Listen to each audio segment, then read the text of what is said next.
오늘 말씀 우리 같이 합독하도록 하겠습니다.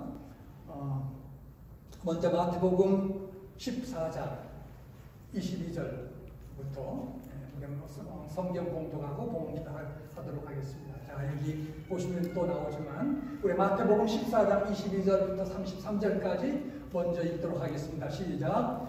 예수께서 즉시 제자들을 제초가사 자기가 우리를 보내는 동안에 배를 타고 앞서 건너편으로 가게 하시고 무리를 보내신 후에 기도하러 따로 산에 올라가십니다. 저물매 거기 혼자 계시더니 배가 이미 육지에서 술이나 떠나서 바람이 거스림으로 물결로 말미암아 고난을 당하더라. 밤 사경에 예수께서 바다 위로 걸어서 제자들에게 오시니 제자들이 그가 바다 위로 걸어오심을 보고 놀라 유령이라 하며 무서워하여 소리 지르거늘 예수께서 즉시 이르시되 안심하라 나니 두려워하지 말라. 베드로가 대답하여 이르되 주여 만일 주님이시거든 나를 명하사 물 위로 오라 하소서 하니 오라 하시니 베드로가 배에서 내려 물 위로 걸어서 예수께로 가되 바람을 보고 무서워 빠져가는지라 소리질러 이르되 주여 나를 구원하소서 하니 예수께서 즉시 손을 내밀어 그를 붙잡으시며 이르시되 믿음이 적은 자여 왜 의심하였느냐 하시고 배에 함께 오름에 바람이 그치는지라. 배에 있는 사람들이 예수께 전하며 이르되 진실로 하나님의 아들이로소이다 하더라. 자, 우리 창세기 또 6장에서 구절을 같이 보도록 하겠습니다. 창세기 6장 13절에서 17절까지 말씀을 또 읽겠습니다. 시작. 하나님의 노아에게 이르시되 모든 혈육 있는 자의 포함함이 땅에 가득함으로 그 끝날이 내 앞에 이르렀으니 내가 그들을 땅과 함께 멸하리라. 너는 고페르나무로 너를 위하여 방주를 만들되 그 안에 한들을 막고 역청을 그 안팎에 칠하라. 내가 만들 방주는 이러하니 그 길이는 300규빗 너희는 50규빗 높이는 30규빗이라. 거기에 창을 내되 위에서부터 한 규빗을 내고 그 문은 옆으로 내고 상중하 3층으로 할지니라. 내가 홍수를 땅에 일으켜 무릇 생명의 기운 있는 모든 육체를 천하에서 멸절하리니 땅에 있는 것들이 다 죽으리라. 아멘. 하나님의 말씀입니다. 어느 날 예수님께서 오병 이어 보리떡 5개와 물고기 2마리로 5,000명을 먹이신 이후에 제자들을 명하셔서 갈릴리 바다 저편으로 먼저 가도록 지시하셨습니다. 그리고 주님은 홀로 남으셔서 산으로 올라가 밤늦게까지 기도하신 후 갈릴리 바다에서 풍랑 가운데 사투를 벌이고 있는 제자들에게 찾아오셨습니다. 물 위를 걷고 오시는 예수님을 바라본 베드로가 주여 만일 주시어든 나를 명하사 물 위를 걷게 하소서라고 말했습니다. 그때 예수님께서 오라 하시니까 베드로는 용감하게 바다로 뛰어내렸습니다. 그는 말씀을 믿고 예수님만 쳐다보고 뚜벅뚜벅 바다 위를 걸어갔습니다. 베드로는 주님과 함께 인류 역사 이래 전무후무하게 맨발로 바다를 걸었던 기적의 주인공이 되었습니다. 그런데 얼마쯤 가다가 예수님을 바라보던 초점을 밀려오는 바람과 파도로 옮기자 두려움이 밀려와서 그만 물에 빠지게 되었습니다. 예수님을 바라보고 말씀을 기억할 때는 물 위로 걸어갈 수 있었지만 파도와 물결을 바라볼 때는 물 속에 빠질 수밖에 없다라는 이 사실은 우리에게 중요한 것을 가르쳐주고 있습니다. 우리가 이 고해와 같은 세상을 살아갈 때는 언제나 항상 잔잔하고 고요한 항해만 할 수는 없습니다. 아무리 신앙생활을 잘하는 사람이라 할지라도 환난과 시험의 풍파가 몰려올 때가 있는 것입니다. 그런데 여러분, 성숙한 성도는 인생의 풍랑을 만나지 않는 사람이 아니라 그 풍랑을 잘 헤쳐나가는 사람입니다. 그래서 우리가 풍랑을 만날 때 파도와 물결을 자꾸 쳐다보는 것은 매우 위험스러운 일입니다. 그 무섭게 다가오는 파도와 물결을 자꾸 쳐다보게 되면 거기에 휩싸이기 때문입니다. 여러분, 인생의 풍랑을 이기려면 풍랑을 바라봐서는 안 됩니다.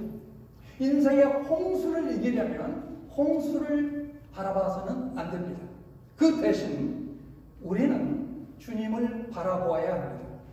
능력 많으신 하나님이 나와 함께 하신다는 것을 깨닫고 믿음의 눈으로 하나님을 바라보아야 되는 것입니다. 어떤 사람이 친구와 함께 소용돌이치며 빙글빙글 무섭게 돌며 흘러가는 강의 다리를 지나다가 그 물을 바라보게 되었습니다.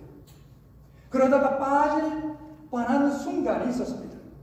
이때 옆에 있던 친구가 그 모습을 보고 물을 보지 마, 위를 봐 라고 고함치자 즉시 머리를 들어 회음비를 그 물결을 보지 않고 무사히 그 다리를 건너 강을 건넜다라는 이야기입니다. 여러분, 우리의 신앙생활도 마찬가지입니다.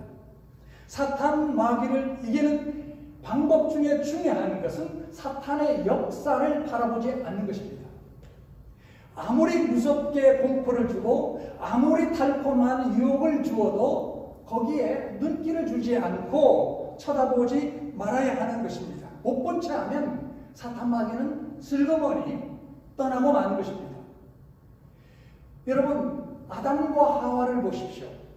아담과 하와가 선악과를 자꾸 바라보았더니 어떻게 되었습니까? 그 선악과가 보암직도 하고 먹음직도 하고 지혜롭게 탐스럽게 한 만큼 생각이 들었기 때문에 결국 마귀의 유혹에 넘어가 범죄하고 말았습니다. 자, 그렇다면 여러분, 우리에게 인생의 풍랑이 몰려오게 되어 있는데 그렇다면 구체적으로 어떻게 그 풍랑을 우리가 헤쳐나가야 될까요? 어떻게 극복할 수 있을까요? 오늘 특별히 창세기 6장과 7장 기록된 노아의 방주 사건을 가지고 중요한 몇 가지 교훈을 함께 나누며 은혜를 받고자 합니다. 먼저 중요한 것은 마음의 문을 닫아야 한다는 사실입니다. 마음의 문, 무슨 이야기냐면 인생의 환난과 풍파가 찾아왔을 때 다가오는 공포, 불안, 두려움, 이런 것들이 우리의 마음에 들어오지 못하고 우리의 마음을 사로잡지 못하도록 마음을 닫아야 된다는 거예요.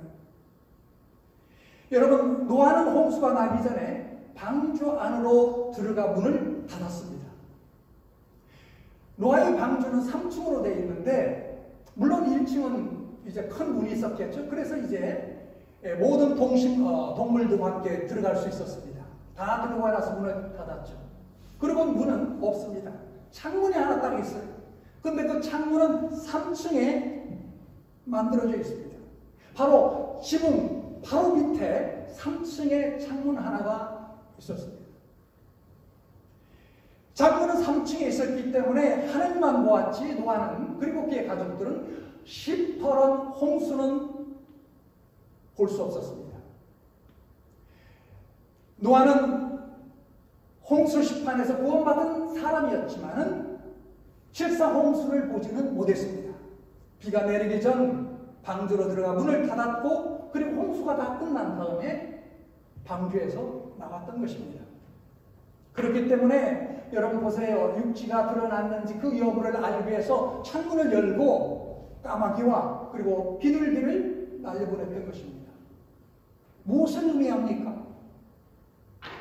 시험의 풍파와 근심의 물결이 밀려올 때는 마음과 생각에 문을 굳게 닫아서 근심과 불안이 내 마음속에 들어오지 못하도록 막아야 된다라는 이 놀라운 교훈입니다. 가르침입니다. 원래 노아라는 말의 뜻은 평안 그리고 위로라는 뜻을 가지고 있습니다. 여러분 로마서 14장 17절 말씀에 보면 하나님의 나라는 먹는 것과 마시는 것이 아니요 오직 성령 안에 있는 의와 화평과 희락임이라고 말씀하고 있습니다. 따라서 여러분 불안과 근심과 공포의 배후에는 반드시 사탄 마귀가 도사리고 숨어 있다는 사실을 알아야 됩니다. 이런 마귀의 속셈에 여러분 넘어가지 마시고 아무쪼록 말씀과 믿음과 기도로 몰아내고 내 마음과 생각을 사로잡지 못하도록 마귀로 하여금 사로잡지 못하도록 해야 되는 것입니다. 노아는 홍수와 파도 때문에 배가 흔들림을 느끼면서도 결코 파도를 바라보지 않았습니다. 또 하나님께서 그렇게 하셨습니다. 여러분 홍수가 밀려오고 파도가 밀려올 때 그걸 쳐다보지 말고 공포와 불안이 들어오지 못하도록 문을 닫아야 되는 것입니다. 어떠한 풍랑이 밀어닥쳐도 마음의 평안을 잃지 않기를 바랍니다. 불안이 오고 근심이 오고 오는 그런 마음은 벌써 무언가 나의 신앙생활 가운데 문제가 있다는 것입니다. 그런 마음이 일어날 때는 여러분 열심히 기도하고 찬양하고 말씀을 붙잡고 물리치며 이겨나가야 되는 것입니다. 노이로제나 공포증, 불면증 이런 것들에 걸려서 정신병원에 찾아오는 사람들이 여러분 가난해서 먹을 것이 없고 입을 것이 없어서 오는 사람들입니까? 아닙니다. 평생토록 먹고도 남을 만한 재산을 가지고 있는 사람들이나 고등학문을 받은 유식한 지식층들이라고 합니다. 평생 먹고 살 수 있는 재산을 갖고 있으면서도 이걸 어떻게 하면 내가 지킬까? 어떻게 하면 잃어버리지 않을까? 어떻게 하면 내가 실패 안 될까? 라는 자기 안전을 생각한 나머지 자기 방어에 급급한 나머지 그런 정신병이 찾아왔기 때문에 결국 정신병원에 문을 두드리는 것입니다. 따라서 여러분 아무쪼록 근심과 불안과 공포가 들어오지 못하도록 여러분의 마음에 문을 굳게 달아서 마귀의 시험에 넘어지지 않고 승리하는 여러분 될 수 있기를 바랍니다. 노아가 방주에 들어가서 문을 닫았습니다. 오직 쳐다보는 하나의 창문은 바로 위에 있던 창문이었습니다. 이것이 바로 우리에게 전해드리는 두 번째 교훈입니다. 여러분 근심과 불안까지가 생기게 되면 위로 열린 창문을 통해서 하나님을 바라보라는 사인입니다. 불안과 근심과 걱정이 찾아오면 그러한 풍랑과 파도가 몰아치면 위에 있는 창문을 통해서 하나님을 바라보고 그 앞에 무릎을 꿇고 부르짖어야 되는 기도하라는 사인인 줄 아시기 바랍니다. 기도하지 않고 무서운 홍수와 거센 파도만 자꾸 바라보면서 아이고 이제는 큰일 났구나 꼼짝없이 죽겠구나 라는 생각에 사로잡히게 되면 점점 살 소망까지 사라지게 되는 것입니다. 그렇게 되면 어떻게 됩니까? 이 마귀라는 놈이 우리 생각 속에 탁 들어와서 잘됐다 이놈 너 이제 물에 빠져 죽어라 너 물에 빠져 자살하라 라고 속삭이며 계속 부추기는 것입니다. 여러분 자살을 시도했다가 실패해서 다시 간신히 살아난 사람들 들어보세요. 그 바로 직전에 뭔가 찾고 홀리고 틀리고 그래서 그랬다고 이야기하지 않습니까? 베드로가 파도와 바람을 바라보다가 물에 빠졌지만 주님께 부르짖음으로 건짐을 받았던 것처럼 우리는 시험과 불안과 근심이 몰려올 때 하나님만 바라보고 부르짖고 그 앞에 기도해야 되는 것입니다.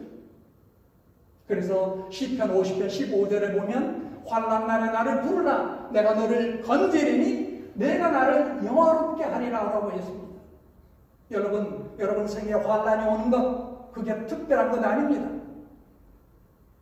환난이 들어왔다면 그것은 바로 내가 기도해야 될 때라는 사인인 줄 깨닫고 여기에 기록된 말씀대로 하나님을 부르시기를 바랍니다.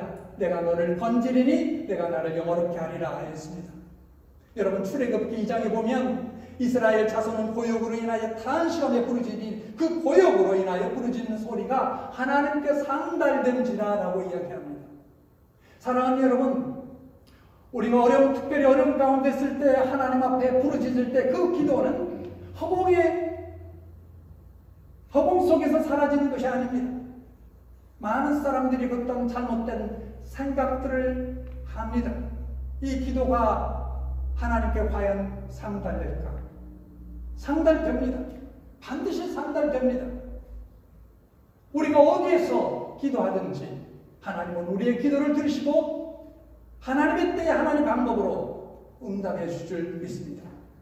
사랑하는 여러분, 노아는 1층에서 육신의 눈으로 홍수를 바라보지 않았습니다. 노아는 2층에서 혼의 눈으로 홍수를 바라보지 않았습니다. 노아는 3층에서 열린 창문을 통하여 하나님을 바라봤습니다. 여러분, 기도의 무릎으로 다가오는 시험과 환난을 이기십시오. 그러면 그 다음에는 큰 축복이 반드시 오게 되어 있습니다. 여러분, 왜 환난을 하나님께서 우리에게 허락하십니까? 하나님께서 놀라운 축복을 우리에게 주시기 위함입니다. 고대 이집트 나일 강은 수시로 1년에 거의 매년 홍수가 나고요. 그 다음에 홍수로 말미암아 범람하게 되었다고 합니다. 여러분 학교에 다니실 때 그런 이야기 아마 들으셨는지도 모르겠습니다. 그런데 이집트 나일강에 일어나는 그 홍수 그리고 그 범람은 오히려 나일강 주변의 그 땅들을 가장 비옥한 옥토로 만들어서 전 유럽에 식량을 공급하는 그와 같은 식량 기지의 역할을 했다고 합니다.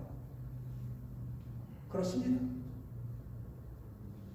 풍랑이 일고 홍수가 밀어닥친다 할지라도 그것이 끝나고 난 다음에는 하나님께서는 우리에게 헤아릴 수 없는 엄청난 축복을 안겨주는 거예요. 여러분, 아무쪼록 환난의 때에 하나님을 바라보며 기도하는 여러분 될 수 있기를 바랍니다. 자, 세 번째, 그리스도 안에 거하시기를 바랍니다. 오늘 본문 창세기 6장 14절은 너는 곱배로 나무로 너를 위하여 방주를 만들되 그 안에 판들을 막고 역청을 그 안팎에 칠하라라고 말씀합니다. 방주로 잣나무로 짓고 안팎을 역청으로 칠하라고 하는 그 방주는 바로 어제나 오늘이나 영원하신 우리 주 예수 그리스도를 의미합니다. 노아가 방주에 들어가 문을 닫고 앉아 있었듯이 우리는 홍수와 풍랑의 시험에 올 때 어느 때보다도 믿음으로 그리스도 안에 거하여야 되는 것입니다. 여러분, 하나님께서 홍수의 심판을 그걸 이루실 때 노아로 하여금 방주를 지켜야 하고 그 방주에 들어가도록 했습니다. 그렇습니다. 환난의 때가 닥쳐오면 홍수가 밀려오면 우리는 다른 데에 있어서는 안 되고 바로 그리스도에게로 가야 됩니다. 우리의 산성과 피난처 되시는 그리스도에게로 가면 안심할 수 있는 것입니다. 예수께서도 말씀하셨습니다. 내 안에 거하라. 그러면 내가 너희 안에 거하리라. 너희가 내 안에 거하고 내 말이 너희 안에 거하면 무엇이든지 원하는 대로 구하라. 그리하면 이루리라고 하셨습니다. 또 예수님께서는 수고하고 무거운 짐진 자들아 다 내게로 오라. 내가 너희를 쉬게 하리라 말씀하셨습니다. 사랑하는 성도 여러분, 우리가 예수 안에 거할 때 우리는 불안, 걱정, 염려로부터 안전할 수 있는 것입니다. 안심할 수 있는 것입니다. 노아가 방주 안에 들어가 구원함을 받는 것처럼 우리도 예수 안에 거하여야 됩니다. 사랑하는 여러분, 사람을 의지하지 마십시오. 기둥을 의지했다가 기둥이 쓰러지면 같이 쓰러지게 되는 것입니다. 넘어질 수밖에 없는 사람을 의지하면 언젠가는 거의 반드시 실망할 때가 오는 것입니다. 물질이나 권세가 언제나 있는 것이 아닙니다. 언제 없어질지도 모르는 것입니다. 영원히 변함없으신 예수 그리스도만 의지하고 그 안에 거하십시오. 아무리 재산이 많고 아무리 명예와 권세가 있다 할지라도 없는 것처럼 여기시고 오직 그리스도를 의지하고 그리스도 안에 거하여야 되는 것입니다. 그것은 풍랑과 홍수 같은 불안과 공포가 와도 우리가 주님 안에만 있다면 여러분 우리는 넉넉하게 헤쳐나가고 이길 수 있는 것입니다. 어느 목사님이 목회를 하다가 큰 시험이 닥쳐오고 불안의 엄습에서 견딜 수가 없어서 기도원으로 작정 기도를 하고 떠났다고 합니다. 며칠 동안 기도하는 가운데 비몽사몽간에 주님을 보게 되었는데 주님께서 등에 큰 지구덩어리 같은 것을 짊어지시고 빙그레 웃으시며 서 있는 모습을 보게 되었다고 합니다. 그때 목사님은 깨닫게 됐습니다. 온 우주를 섭리하시고 주관하시는 하나님께서 나와 함께 하시고 나를 붙들어 주시는데 내가 왜 이리 염려하고 불안했던가? 무엇을 내가 두려워하랴? 라고 해서 벌떡 일어났다고 합니다. 사도 바울은 고린도전서 10장 13절에서 사람이 감당한 시험 밖에는 너희에게 당한 것이 없나니 오직 하나님은 믿고사 너희가 감당치 못할 시험당을 허락지 아니하시고 시험당할 쯤에 또한 피할 길을 내사 너희로 등이 감당하게 하십니다. 라고 약속의 말씀을 주셨습니다. 그렇습니다, 여러분. 하나님은 어떤 무서운 시험이 와도 우리가 이길 수 없는 시험은 하나님은 결코 허락지 않으십니다. 오직 하나님은 우리가 감당할 수 있는 시험만 허락해 주신 줄 믿습니다, 여러분. 여러분, 우리가 그걸 의심해서는 안 돼요. 절망하지 마십시오. 두려워하지 마십시오. 우리가 능히 헤쳐나갈 수 있습니다. 왜요? 하나님이 우리와 함께 하시고 하나님이 감당할 수 있는 시험만을 오직 우리에게 허락하시기 때문입니다. 놀라운 말씀 또 한 가지 드릴까요? 이사야서 49장 15절과 16절의 말씀입니다. 여인이 어찌 그 젖먹는 자식을 잊겠으며 자기 태에서 난 아들을 궁일이 여기지 않겠느냐. 그들은 혹시 잊을지라도 나는 너를 잊지 아니하리라. 내가 너를 내 손바닥에 새겼고라고 말씀하고 있습니다. 그들은 혹시 너를 잊을지라도 나는 너를 잊지 아니할 것이라. 내가 너를 내 손바닥에 새겼다라고 이야기합니다. 여러분, 이 놀라운 말씀을 우리에게 하시고 있는데 왜 우리가 하나님을 의심해야 되겠습니까? 이런 약속의 말씀을 붙잡고 그리스도 안에 반드시 거하면 여러분 승리하게 되어 있습니다. 파도가 밀려올 때, 무서운 홍수와 같은 환란과 시험이 올 때 내 힘으로 막으려고 하지 마십시오. 산성과 피난처 대신 우리 예수 그리스도를 의지하고 그 안에 꼭 거하시기 바랍니다. 지금까지 살아온 것도 여러분 우리의 힘으로 살아온 것이 아니었습니다. 하나님의 은혜임을 우리가 알 때에 그리스도 안에 거하시기로 작정하고 또 그렇게 나가기를 바랍니다. 그러면 평안히 모든 환난과 또 역경과 불안을 능히 극복하게 되는 여러분 모두가 될 줄로 믿습니다. 마지막 하나, 죄를 씻어버려야 되는 것입니다. 홍수가 밀려오고 파도가 밀려오는 것은 우리의 더러운 것을 씻어버리기 위해서 오는 것입니다. 왜 하나님께서 노아의 홍수를 허락하셨습니까? 성경에 보면 이렇게 이야기합니다. 창세기 6장 5절에 여호와께서 사람의 죄악이 세상에 관영함과 그 마음의 생각의 모든 계획이 악함을 보시고 라고 얘기하고 있습니다. 노아의 홍수, 그 당시에 사람들이 악했고 또한 죄악에 관영했기 때문이라고 이야기합니다. 여러분, 우리에게 다가오는 홍수와 환난도 반드시 모든 것이 다 우리의 죄악 때문은 아니라고 저는 압니다. 믿습니다. 예를 들어서 욥을 보십시오. 욥이 막 죄가 많았기 때문에 하나님께서 그런 엄청난 시련과 환난을 욥에게 허락해 주었습니까? 그건 아니었습니다. 그러나 여러분, 이 사실을 또한 알아야 됩니다. 홍수가 밀려올 때, 파도가 밀려올 때 혹시라도 내 안에 있는 더러운 죄들을 없는가? 하나님께서 이것을 씻고자 하는 아닌가라는 우리가 반드시 생각해야 되는 것입니다. 여러분, 어촌에 사신 분 잘 아시죠? 바다 보면 파도가 계속 옵니다. 계속 옵니다. 그런데 그런 파도가 항상 옴으로써 우리에게 주는 놀라운 유익이 뭡니까? 바로 정화작용입니다. 육지에 있었던 그 수많은 오염물질들이 강을 통해서 결국 바다로 나가게 되는데 바다에 있는 갯벌과 그리고 파도가 밀려 오면서 그 모든 오염물질들이 정화되는 것입니다.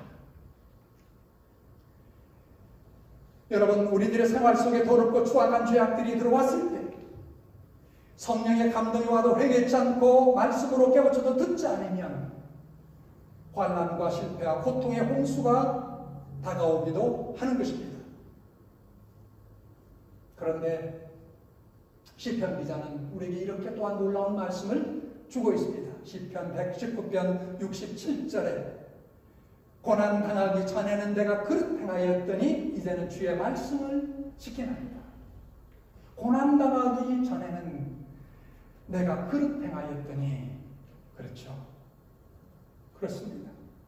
고난을 통해서 내 그릇됨을 하나님께서 바꾸어 놓으시는 것입니다. 또 시편 119편 71절에 보면 고난당하는 것이 내게 유익이라 이로 인하여 내가 주의 율례를 배우게 되었나이다 라고 시편 기자는 고백합니다. 고난의 유익입니다. 비록 내가 잘못해서 고난에 닥칠다 할지라도 하나님은 그것을 다시 선으로 바꾸셔서 나에게 축복으로 안겨주시는 거라 하시는 것입니다. 이제 오늘 말씀을 정리하고자 합니다. 여러분, 불안과 공포와 근심의 무서운 풍랑일 때 우리는 어떻게 해야 될까요?